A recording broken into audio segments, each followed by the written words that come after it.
પ્રસ્તુત છે 30 એપ્રિલનું current affairs, જે વિપુલ સર દ્વારા તૈયાર કરવામાં આવ્યું છે.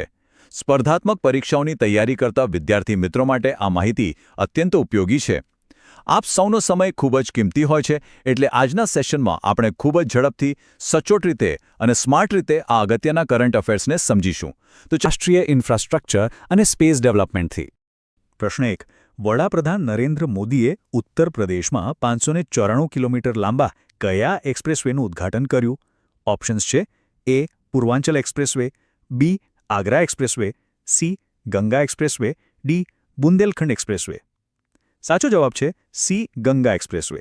પીડીએફમાં આપેલી સમજૂતી મુજબ જોઈએ તો આ 6 લેન એક્સપ્રેસવે મેરઠને પ્રયાગરાજ સાથે જોડે છે. તે ઉત્તર પ્રદેશના 12 જિલ્લાઓમાંથી પસાર થાય છે અને 36,230 કરોડના ખર્ચે તૈયાર થયો છે. શાહજહાંપુર પાસે 3.5 કિલોમીટર લાંબી ઇમરજન્સી એરસ્ટ્રીપ પણ બનાવાઈ છે. એક રસપ્રદ બાબત એ છે કે આ એક્સપ્રેસવે શરૂ થવાથી મેરઠથી પ્રયાગરાજ વચ્ચેનો 12 કલાકનો પ્રવાસ ઘટીને માત્ર 6 કલાકનો થઈ જશે. હવે જોઈએ પ્રશ્ન 2. ભારતનું પ્રથમ ખાનગી રીતે વિકસિત ઓર્બિટલ રોકેટ કયું છે? વિકલ્પો છે: એ. કલામ-1, બી. વિક્રમ-1, સી. પ્રજ્ઞાન-1, ડી. ધ્રુવ-1. સાચો જવાબ છે બી. વિક્રમ-1. પીડીએફમાં સ્પષ્ટપણે જણાવ્યું છે કે સ્કાયરૂટ એરોસ્પેસ એટલે કે હૈદરાબાદ દ્વારા પ્રાઇવેટ રોકેટ વિકસાવવામાં આવ્યું છે. તેને તેલંગાણાના મુખ્યમંત્રી દ્વારા લીલી ઝંડી અપાઈ છે. આ રોકેટ 300 કિલોગ્રામ પેલોડને લો અર્થ ઓર્બિટમાં લઈ જશે. આની સાથે જોડાયેલી એક ખાસ માહિતી એ છે કે આ રોકેટની પ્રોપલ્શન સિસ્ટમને ભારતના મહાન વૈજ્ઞાનિકો કલામ, રામન અને ધવનના નામ અપાયા છે. આગળનો પ્રશ્ન 3. તાજેતરમાં કયા કેન્દ્રશાસિત પ્રદેશમાં 5 નવા જિલ્લાઓની રચનાને મંજૂરી આપવામાં આવી છે? એ. જમ્મુ અને કાશ્મીર, બી. લદ્દાખ, સી. લક્ષદ્વીપ, ડી. આંદામાન. સાચો જવાબ છે બી. લદ્દાખ. સમજૂતીમાં જોઈ શકાય છે તેમ વહીવટી સરળતા વધારવા માટે લદ્દાખમાં 5 નવા જિલ્લાઓની રચના કરાઈ છે, જેથી હવે ત્યાં કુલ 7 જિલ્લાઓ થઈ ગયા છે. અહીં નોંધવા જેવી બાબત એ છે કે લદ્દાખ વિસ્તારની દ્રષ્ટિએ ભારતનો સૌથી મોટો કેન્દ્રશાસિત પ્રદેશ બની ચૂક્યો છે. આગળ વધીએ આંતરરાષ્ટ્રીય બાબતો અને સંરક્ષણ વિભાગ તરફ. પ્રશ્ન 4. સિપ્રીના 2025ના રિપોર્ટ અનુસાર વૈશ્વિક સૈન્ય ખર્ચના મામલે ભારત કયા ક્રમે છે? એ. ત્રીજા, બી. ચોથા, સી. પાંચમા કે ડી. છઠ્ઠા? Pause for 2 seconds. સાચો જવાબ છે સી. પાંચમા. પીડીએફના આંકડાકીય માહિતી મુજબ ભારતે સૈન્ય પાછળ $92.1 બિલિયન જંગી ખર્ચ કર્યો છે. આ યાદીમાં અમેરિકા પ્રથમ, ચીન બીજા અને ભારત 5મા સ્થાને છે.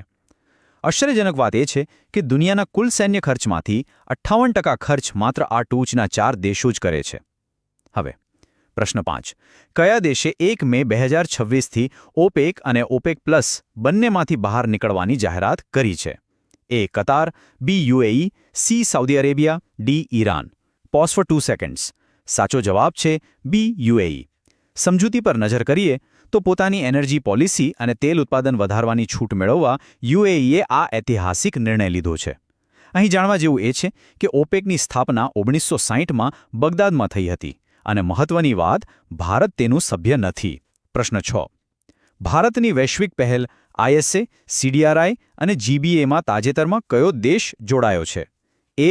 Jordan, B. Brazil, C. Egypt, D. Oman? Pause for 2 seconds. સાચો જવાબ છે એ. જોર્ડન.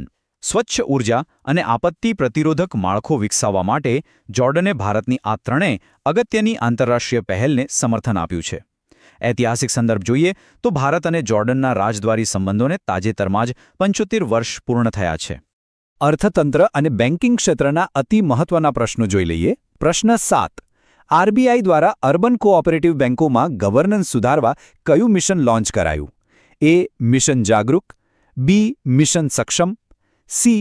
મિશન ઉન્નતિ, ડી. મિશન સુરક્ષા? સાચો જવાબ છે બી. મિશન સક્ષમ. પીડીએફમાં આપ્યા મુજબ આ મિશનનો મુખ્ય હેતુ અર્બન કોઓપરેટિવ બેન્કોના કર્મચારીઓનો કૌશલ્ય વિકાસ અને આઈટી રિસ્ક મેનેજમેન્ટ સુધારવાનો છે, જેથી બેન્કિંગ સિસ્ટમ વધુ મજબૂત બને. બેઝિક માહિતી યાદ રાખીએ તો રિઝર્વ બેન્કની સ્થાપના 1 એપ્રિલ 1935ના રોજ હિલ્ટન યંગ કમિશનની ભલામણથી થઈ હતી. પ્રશ્ન 8. નીતિ આયોગે ડીપીઆઈ એટ 2047 અંતર્ગત 2047 સુધીમાં ભારતની માથાદીઠ આવક કેટલી કરવાનો લક્ષ્યાંક રાખ્યો છે? એ. $10,000, બી. $15,000, સી. $18,000, ડી. $20,000? સાચો જવાબ છે સી. $18,000. વિકસિત ભારત માટે નીતિ આયોગે $30 ટ્રિલિયન ઇકોનોમી અને $18,000 માથાદીઠ આવકનો મહત્વાકાંક્ષી લક્ષ્યાંક નક્કી કર્યો છે. આ ધ્યેયપૂર્વક આવવા માટેની ખાસ વાત એ છે કે આના માટે 2 તબક્કાની વ્યૂહરચના ઘડાઈ છે, જેની થીમ રાખવામાં આવી છે સમૃદ્ધિનો માર્ગ. આગળનો પ્રશ્ન 9. ભારતે કયા દેશ સાથેના ફ્રી ટ્રેડ એગ્રીમેન્ટ હેઠળ તમામ ભારતીય ઉત્પાદનો પર 100% નિકાસ જકાત નાબૂદ કરી? A. Australia, B. UK, C. New Zealand, D. UAE. સાચો જવાબ છે C. ન્યૂઝીલેન્ડ. આ આંતરરાષ્ટ્રીય વ્યાપાર કરારથી ભારતીય નિકાસકારોને ન્યૂઝીલેન્ડના માર્કેટમાં શૂન્ય ટેક્સનો સીધો લાભ મળશે. સામાન્ય જ્ઞાન માટે યાદ રાખી શકાય કે ન્યૂઝીલેન્ડને કીવી પક્ષીઓનો દેશ પણ કહેવામાં આવે છે. હવે રમતગમત જગતની લેટેસ્ટ અપડેટ્સ પર નજર કરીએ. પ્રશ્ન 10. BWF એથ્લીટ્સ કાઉન્સિલના અધ્યક્ષ તરીકે કયા ભારતીય ખેલાડીની નિમણૂક કરવામાં આવી છે? A. Saina Nehwal, B. PV Sindhu, C. Jwala Gutta, D. Ashwini Ponnappa. સાચો જવાબ છે B. PV સિંધુ. પીડીએફની સમજૂતી દર્શાવે છે કે આ નિમણૂકથી PV સિંધુને વર્લ્ડ બેડમિન્ટન ફેડરેશનમાં વોટ આપવાનો અધિકાર પણ મળ્યો છે. હોર્સેન્સ ખાતે યોજાયેલ 87મી વાર્ષિક બેઠકમાં આ મહત્વનો નિર્ણય લેવાયો. તેમની સિદ્ધિઓમાં એક મોટી વાત એ છે કે PV સિંધુ ઓલિમ્પિકમાં 2 મેડલ જીતનાર પ્રથમ ભારતીય મહિલા છે. પ્રશ્ન 11. ભારત કયા રાજ્યમાં સેફ વિમેન્સ ચેમ્પિયનશિપની યજમાની કરશે? A. Goa, B. Odisha, C. Kerala, D. Gujarat. સાચો જવાબ છે A. ગોવા. ગોવાના જવાહરલાલ નહેરુ સ્ટેડિયમમાં દક્ષિણ એશિયન ફૂટબોલ ફેડરેશનની આ પ્રતિષ્ઠિત ફૂટબોલ ટૂર્નામેન્ટ રમાશે. અહીં એક મજેદાર તથ્ય એ છે કે ગોવા ભારતનું એકમાત્ર એવું રાજ્ય છે જ્યાં ક્રિકેટ કરતાં ફૂટબોલ વધુ લોકપ્રિય છે. પ્રશ્ન 12. ઇજિપ્તમાં યોજાયેલ ISSF જુનિયર વર્લ્ડ કપ 2026માં કયા દેશે પ્રથમ સ્થાન મેળવ્યું? A. ચીન, B. Bharat, C. America, D. Germany. સાચો જવાબ છે B. ભારત. કાયરોમાં આયોજિત આ શૂટિંગ ટૂર્નામેન્ટમાં ભારતે 5 ગોલ્ડ, 6 સિલ્વર અને 5 બ્રોન્ઝ સાથે કુલ 16 મેડલ જીતીને ઉત્કૃષ્ટ પ્રદર્શન કર્યું છે. નોંધનીય છે કે ભારતીય શૂટર્સ આજે વૈશ્વિક સ્તરે સૌથી યુવા અને ખતરનાક શૂટર્સ માનવામાં આવે છે. પર્યાવરણ અને ક્લાઇમેટ એક્શન પરીક્ષાઓ માટે બહુ ફેવરિટ ટોપિક છે. ચાલો તેના પ્રશ્નો જોઈએ. પ્રશ્ન 13. 17મો પીટર્સબર્ગ ક્લાઇમેટ ડાયલોગ કયા દેશે હોસ્ટ કર્યો? A. France, B. Germany, C. Brazil, D. Bharat. સાચો જવાબ છે B. જર્મની. COPની મુખ્ય વાર્ષિક બેઠક પહેલાં તેની રૂપરેખા અને એજન્ડા તૈયાર કરવા માટે આ હાઈ લેવલ ડાયલોગ જર્મનીમાં યોજાય છે. આગામી સમયની વાત કરીએ તો COP31નું આયોજન તુર્કી દેશમાં થવાનું છે. પ્રશ્ન 14. Small hydro project development scheme હેઠળ આગામી 5 વર્ષમાં કેટલા મેગાવોટ વીજળી ઉત્પાદનનો લક્ષ્ય છે? A. 1000 megawatt, B. 1500 megawatt, C. 2000 megawatt, D. 2500 megawatt. સાચો જવાબ છે B. 1500 મેગાવોટ. પીડીએફમાંથી વિગતો જોઈએ તો 25 મેગાવોટ સુધીના નાના પ્રોજેક્ટ્સ લગાવીને નદીના કુદરતી પ્રવાહને નુકસાન કર્યા વિના પર્યાવરણ અનુકૂળ વીજળી ઉત્પન્ન કરાશે. આનો સૌથી મોટો ફાયદો એ છે કે આ નાના હાઇડ્રો પ્રોજેક્ટ્સથી મોટા ડેમ બનાવવાની જરૂરિયાત ઘટે છે અને વિસ્થાપનનો કોઈ પ્રશ્ન ઊભો થતો નથી. પ્રશ્ન 15. પર્યાવરણીય પહેલ અને સામુદાયિક વિકાસ માટે કોકા-કોલા ઇન્ડિયાએ કયા રાજ્ય સાથે કરાર કર્યા છે? A. Gujarat, B. Maharashtra, C. Uttar Pradesh, D. Kerala. સાચો જવાબ છે C. Uttar Pradesh. Water management, પર્યાવરણ સુરક્ષા અને સસ્ટેનેબિલિટી વધારવા માટે યુપી સરકાર અને કોકા-કોલા વચ્ચે આ ખૂબ મહત્વની ભાગીદારી થઈ છે. આજકાલ એક સકારાત્મક બદલાવ જોવા મળી રહ્યો છે કે મોટી કંપનીઓ પણ હવે ગ્રીન એનર્જી અને ઝીરો પ્લાસ્ટિક વેસ્ટ માટે મોટું રોકાણ કરી રહી છે. આગળનો વિભાગ છે એવોર્ડ્સ અને સન્માન. પ્રશ્ન 16. સૂર જ્યોત્સના રાષ્ટ્રીય સંગીત પુરસ્કાર 2026 કોને એનાયત કરવામાં આવ્યો? A. સુમિત્રા ગુહા અને લક્ષ્મણ કૃષ્ણારાવ, B. લતા મંગેશકર અને આશા ભોંસલે, C. શિવકુમાર શર્મા અને હરિપ્રસાદ ચૌરસિયા, D. A.R. રહેમાન અને શ્રેયા ઘોષાલ. સાચો જવાબ છે A. સુમિત્રા ગુહા અને પંડિત લક્ષ્મણ કૃષ્ણારાવ. શાસ્ત્રીય સંગીતમાં તેમના અમૂલ્ય યોગદાન બદલ નવી દિલ્હી ખાતે આ 13મો પ્રતિષ્ઠિત પુરસ્કાર બંને દિગ્ગજોને એનાયત કરાયો છે. સંગીતનું મહત્વ સમજીએ તો તે માત્ર મનોરંજન નહીં પરંતુ ધ્યાન અને માનસિક શાંતિનો પણ શ્રેષ્ઠ માર્ગ છે. પ્રશ્ન 17. મુંબઈમાં બિઝનેસ રિફોર્મર ઓફ ધ યર 2025થી કયા મુખ્યમંત્રીને સન્માનિત કરાયા? A. Yogi Adityanath, B. Chandrababu Naidu, C. Bhupendra Patel, D. M.K. Stalin. સાચો જવાબ છે B. ચંદ્રબાબુ નાયડુ. આંધ્રપ્રદેશમાં ઉદ્યોગો માટે અનુકૂળ વાતાવરણ પૂરું પાડવા અને વ્યાપાર વાણિજ્યમાં સુધારાઓ લાવવા બદલ તેમને આ એવોર્ડ અપાયો છે. રાજ્યના વિકાસલક્ષી પગલાંમાં વધુ એક વાત એ છે કે આંધ્રપ્રદેશે તાજેતરમાં 13,000 કરોડનું મિશન મશરૂમ પણ લોન્ચ કર્યું છે. પ્રશ્ન 18. ફ્રાન્સના પ્રતિષ્ઠિત કાન્સ ફિલ્મ ફેસ્ટિવલ માટે કઈ 2 મરાઠી ફિલ્મો પસંદ થઈ છે? એ. જીવ અને એપ્રિલ મઈ 1999. બી. સૈરાટ અને નટસમ્રાટ. સી. કોર્ટ અને ફેન્ડ્રી. ડી. તુંબડ અને વાલ્વી. સાચો જવાબ છે એ. જીવ અને એપ્રિલ મઈ 1999. સમજૂતીમાં સ્પષ્ટ છે કે કોંકણી સંસ્કૃતિ અને દોસ્તી પ્રેમ પર આધારિત આ 2 શ્રેષ્ઠ મરાઠી ફિલ્મો આંતરરાષ્ટ્રીય મંચ પર ભારતનું પ્રતિનિધિત્વ કરશે. ભાષાકીય ગૌરવની વાત એ છે કે ભારત સરકારે તાજેતરમાં મરાઠી ભાષાને ક્લાસિકલ લેંગ્વેજ એટલે કે શાસ્ત્રીય ભાષાનો દરજ્જો આપ્યો છે. હવે આધુનિક ટેકનોલોજી અને વિજ્ઞાનના અદ્ભુત પ્રશ્નો જોઈએ.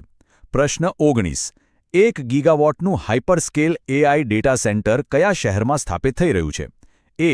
Hyderabad. B. Visakhapatnam. C. Pune. D. Chennai. Pause for 2 seconds. સાચો જવાબ છે બી. વિશાખાપટ્ટનમ.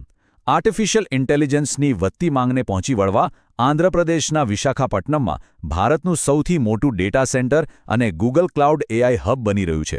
ટેકનોલોજીની દ્રષ્ટિએ જોઈએ તો આ ડેટા સેન્ટરની ક્ષમતા આખા ભારતના ઇન્ટરનેટ અને એઆઈ ટ્રાફિકને સુપરફાસ્ટ બનાવી દેશે. પ્રશ્ન 20. કયા યુરોપિયન દેશે લિથિયમ ઉત્પાદનની સંપૂર્ણ ચેઇન સ્થાપિત કરી છે? A. Finland. B. Norway. C. Sweden. D. Germany. Pause for 2 seconds. સાચો જવાબ છે એ. ફિનલેન્ડ. સ્ક્રીન પર દેખાતી પીડીએફની સમજૂતી મુજબ ખાણકામથી લઈને બેટરી નિર્માણ સુધીની પૂરી સાયકલ હવે ફિનલેન્ડ જાતે જ કરશે, જે તેને યુરોપમાં આત્મનિર્ભર બનાવશે. આર્થિક અને વૈજ્ઞાનિક દ્રષ્ટિએ નોંધવા જેવું એ છે કે ઇલેક્ટ્રિક વ્હીકલની બેટરીમાં વપરાતા લિથિયમને વ્હાઇટ ગોલ્ડ એટલે કે સફેદ સોનું પણ કહેવાય છે. પ્રશ્ન 21. તાજેતરમાં કયા દેશે અદ્યતન એટલાસ ડ્રોન સ્વોર્મ સિસ્ટમનું અનાવરણ કર્યું? A. Israel. B. Bharat. C. America. D. ચીન. Pause for 2 seconds. સાચો જવાબ છે ડી. ચીન. એક સાથે હજારો નાના ડ્રોન એકબીજા સાથે સંપર્ક કરીને કોઈ લક્ષ્ય પર હુમલો કરે તેને સ્વોર્મ ટેકનોલોજી કહેવાય છે. આજના સંરક્ષણ ક્ષેત્રની વાસ્તવિકતા એ છે કે આર્ટિફિશિયલ ઇન્ટેલિજન્સથી સજ્જ ડ્રોન ટેકનોલોજી ભવિષ્યના યુદ્ધનું મુખ્ય હથિયાર બની રહી છે. શિક્ષણ, સમાજ અને અનોખી સિદ્ધિઓ ક્ષેત્રના પ્રશ્નો જોઈએ. પ્રશ્ન 22. જેન્ડર ઇન્ક્લુઝન અને સ્કિલ ડેવલપમેન્ટ માટે એશિયાની પહેલી યુનેસ્કો ચેર ક્યાં શરૂ કરાઈ? A. Delhi university. B. Symbiosis university Pune. C. IIT Madras. D. IIM Ahmedabad. Pause for 2 seconds. સાચો જવાબ છે બી. Symbiosis university Pune. મહિલાઓની ભાગીદારી વધારવા અને જેન્ડર ગેપ ઘટાડવા માટે મિનિસ્ટ્રી ઓફ સ્કિલ ડેવલપમેન્ટના સહયોગથી આ ખાસ પ્રોગ્રામ શરૂ કરાયો છે. શૈક્ષણિક માહિતી મુજબ યુનેસ્કો ચેર કોઈ બેસવાની ખુરશી નથી, પણ યુનિવર્સિટીઓ વચ્ચે રિસર્ચ માટેનો એક ગ્લોબલ એકેડેમિક પ્રોગ્રામ છે. પ્રશ્ન 23. ભારતની પ્રથમ ટ્રાન્સજેન્ડર ક્રિકેટ અમ્પાયર કોણ બની છે? એ. રતિકા Shree. B. Manvi Kashyap. C. Sadhvi Satish. D. Gauri Sawant. Pause for 2 seconds. સાચો જવાબ છે એ. રતિકા શ્રી. પીડીએસ નોંધે છે તેમ તમિલનાડુના રતિકાશ્રીએ ટ્રાન્સજેન્ડર સમુદાય માટે રમતગમતના વહીવટી ક્ષેત્રમાં એક નવો ઇતિહાસ રચ્યો છે. રમતગમતના ક્ષેત્રમાં સમાવેશિતા તરફ અને ભેદભાવ મિટાવવા આ એક બહુ મોટું પગલું ગણી શકાય. પ્રશ્ન 24. 18 વર્ષની ઉંમરે દક્ષિણ ધ્રુવ પર સ્કીઇંગ કરનાર સૌથી નાની વયની ભારતીય મહિલા કોણ બની? A. Shivangi Singh. B. Kamya Karthikeyan. C. Aditi Ashok. D. Malavath Purna. Pause for 2 seconds. સાચો જવાબ છે બી. કામ્યા કાર્તિકેયન. અત્યંત ખરાબ હવામાન અને હિમવર્ષા વચ્ચે આ 18 વર્ષીય યુવા ભારતીય દીકરીએ વિશ્વસ્તરે નવો રેકોર્ડ સર્જ્યો છે. ભૂગોળની દૃષ્ટિએ યાદ રાખીએ કે દક્ષિણ ધ્રુવ એ પૃથ્વી પરનું સૌથી ઠંડુ, શુષ્ક અને સૌથી વધુ પવન ધરાવતું અત્યંત કઠિન સ્થળ છે. મહત્વના દિવસો અને તેમની થીમ હંમેશા પરીક્ષામાં પૂછાય જ છે. ચાલો તે જોઈ લઈએ. પ્રશ્ન 25. વિશ્વ પશુ ચિકિત્સા દિવસ 2026ની થીમ શું છે? A. Animal health is human health. B. Veterinarians guardians of food and health. C. Save the animals. D. Veterinary for future. Pause for 2 second. સાચો જવાબ છે B. Veterinarians guardians of food and health. આ દિવસ દર વર્ષે April મહિનાના છેલ્લા શનિવારે ઉજવવામાં આવે છે. પશુ ચિકિત્સકોના અમૂલ્ય યોગદાનના સન્માન માટે આ દિવસ ખાસ છે. આરોગ્યની દૃષ્ટિએ એક મહત્વની વાત એ છે કે પશુઓમાંથી મનુષ્યમાં ફેલાતા ઝૂનોટિક રોગો અટકાવવામાં પશુ ડોક્ટરોનો સૌથી મોટો ફાળો હોય છે. પ્રશ્ન 26. આંતરરાષ્ટ્રીય નૃત્ય દિવસ ક્યારે ઉજવવામાં આવે છે? A 25 April, B 27 April, C 29 April, D 30 April. Pause for 2 second. સાચો જવાબ છે સી 29 એપ્રિલ. નૃત્ય કળાને પ્રોત્સાહન આપવા અને વિશ્વભરની વિવિધ સંસ્કૃતિઓને એક મંચ પર લાવવા માટે આ દિવસ ઉજવાય છે. એક રસપ્રદ સત્ય એ પણ છે કે ડાન્સ કરવાથી માત્ર શારીરિક ફિટનેસ જ નથી જળવાતી, પણ માનસિક તણાવ પણ અસરકારક રીતે દૂર થાય છે. સ્વાસ્થ્ય અને સંરક્ષણ અંગેના લેટેસ્ટ અપડેટ્સ પર ધ્યાન આપીએ. પ્રશ્ન 27. WHOએ તાજેતરમાં કયા રોગ માટે નવજાત શિશુઓને અપાતી આર્ટેમેથર લ્યુમેફેન્ટ્રીન દવાને મંજૂરી આપી? A. Dengue, B. Malaria, C. Cholera, D. Typhoid. સાચો જવાબ છે બી. મેલેરિયા. પીડીએફની વિગતવાર સમજૂતી દર્શાવે છે કે મેલેરિયા સામે લડવા અને નવજાત બાળકોનો મૃત્યુદર ઘટાડવા માટે આ દવા ખરેખર એક ગેમ ચેન્જર સાબિત થશે. સામાન્ય જ્ઞાન માટે યાદ રાખીશું કે દર વર્ષે 25 એપ્રિલે વિશ્વ મલેરિયા દિવસ ઉજવવામાં આવે છે. પ્રશ્ન 28. એઇમ્સ નવી દિલ્હીના કાર્યકારી ડિરેક્ટર તરીકે કોની નિમણૂક કરાઈ? A. Doctor Randeep Guleria, B. Nikhil Tandon, C. Doctor Balram Bhargava, D. Doctor V K. Paul. સાચો જવાબ છે બી. નિખિલ ટંડન. આપણે સૌ જાણીએ છીએ તેમ એઇમ્સ ભારતની મેડિકલ સાયન્સ અને રિસર્ચની સૌથી મોટી સંસ્થા છે, જેના વહીવટ માટે ડોક્ટર નિખિલ ટંડનની નિમણૂક કરાઈ છે. ઐતિહાસિક તથ્ય એ છે કે એઇમ્સ નવી દિલ્હીની સ્થાપના 1956માં કરવામાં આવી હતી. પ્રશ્ન 29. ભારતીય સેના દ્વારા લશ્કરી અભ્યાસ પ્રગતિનું આયોજન ક્યાં કરવામાં આવ્યું? એ. રાજસ્થાન, બી. ઉત્તરાખંડ, સી. મેઘાલય, ડી. આસામ. સાચો જવાબ છે સી. મેઘાલય. મેઘાલયના ઉમરોઈ ખાતે આવેલા ફોરેન ટ્રેનિંગ નોડમાં 11 મિત્ર દેશો સાથેનો આ પ્રથમ લશ્કરી અભ્યાસ યોજાશે. આ રાજ્ય વિશેની એક ખૂબ જ સુંદર અને સાંસ્કૃતિક વાત એ છે કે મેઘાલયના પ્રખ્યાત લિવિંગ રૂટ બ્રિજ એટલે કે ઝાડના મૂળમાંથી બનેલા પુલને યુનેસ્કો હેરિટેજમાં પણ સ્થાન મળેલું છે. હવે વૈશ્વિક બિઝનેસ અને ઇન્વેસ્ટમેન્ટની વાત કરીએ. પ્રશ્ન 30. નાઇટ ફ્રેન્કના પીરાઈ 100 ઇન્ડેક્સ અનુસાર લક્ઝરી ઘરોની કિંમતો વધવા મામલે કયું ભારતીય શહેર ટોપ 10માં છે? એ. બેંગલુરુ, બી. મુંબઈ, સી. દિલ્હી, ડી. ચેન્નઈ. સાચો જવાબ છે એ. બેંગલુરુ. પીડીએફમાંથી વિગતવાર આંકડા જોઈએ તો લક્ઝરી હોમ્સના ભાવમાં 9.4%ના વધારા સાથે બેંગલુરુ 8મા સ્થાને છે અને મુંબઈ 10મા સ્થાને છે. વિશ્વમાં ટોક્યો પ્રથમ ક્રમે છે. આર્થિક પ્રવાહ સ્પષ્ટ દર્શાવે છે કે ભારતમાં હવે લોકો લક્ઝરી અને પ્રીમિયમ રિયલ એસ્ટેટમાં સૌથી વધુ રોકાણ કરી રહ્યા છે. પ્રશ્ન 31. સેબી દ્વારા શેર માર્કેટના રોકાણકારોમાં જાગૃતતા લાવવા માટે કયું રાષ્ટ્રવ્યાપી અભિયાન શરૂ કરાયું?